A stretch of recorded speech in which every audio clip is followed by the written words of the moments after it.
Scott, thank you. Thank you, Blake and Scott, and thank you, MEC. Thank you, Hobnob, for helping to bring my family together. You know, the girls have been raised up in politics, and now they're both involved in public affairs. We've got Caroline over here, Caroline Sims. We got Margaret McPhillips, and that brunette in between those two blondes is Gail Long Wicker. So this is a family affair for us today. The sons-in-law are off somewhere. Kirk Sims and Manning McPhillips, and just so you'll know, our son McDaniel is a first lieutenant now in the United States Air Force in Okinawa on the other side of the globe, and so he'll be back Christmas. Great to be here.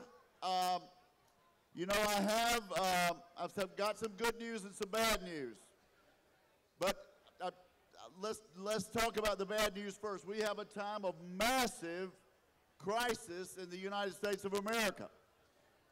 We have a $16 trillion debt. $5+ trillion of that has been added just in the last 4 years. If we spend $1 in Washington, D.C., we have to borrow 42 cents of that. And we have been experiencing for 42 months a time of chronic high unemployment. There are no easy solutions, no simple answers, and we got an election coming up in a week. We can only hope that some statesmanship emerges after the election to tackle these problems that we have.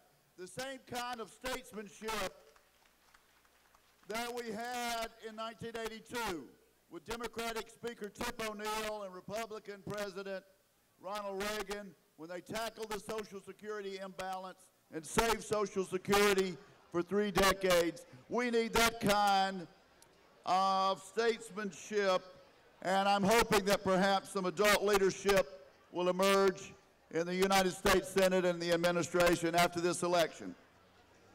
Now let me mention 2 happy stories, 2 bits of success in all the partisanship and all the gridlock that we hear about. There are 2 things I want to brag about that we've accomplished for the state of Mississippi.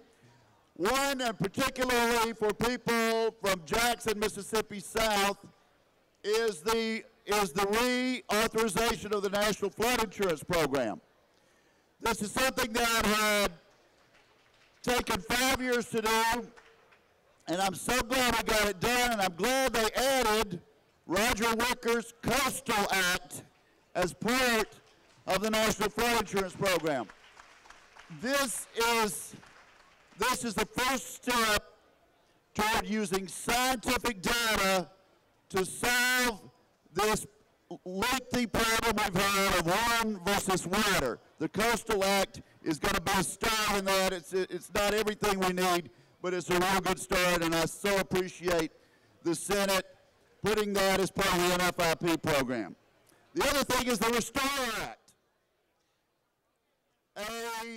a bipartisan piece of legislation sponsored by people as diverse as conservative Jim Inhofe of Oklahoma and liberal Barbara Boxer of California. We all came together on the Restore Act to decide how the BP penalty money will be dispersed, and most of it's going to go to the 5 Gulf states. I'm proud of that act, and I say this to the Justice Department.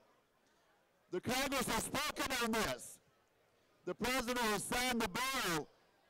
Mr. Justice Department, Mr. Attorney General, let's don't do an end run against the law of the land. Let's restore, let's protect and enforce the Restore Act.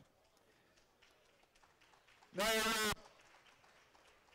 I want to thank you for giving me the opportunity to serve you in the United States Senate. I believe and hope I'm doing the job you sent me to do. What did you send me to Washington to do 4 years ago?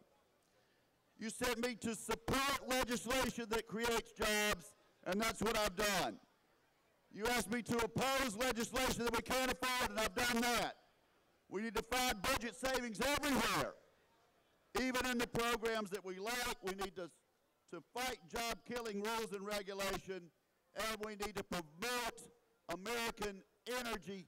That's what I've been standing for in Washington, D.C., and that's what I'll continue to stand for.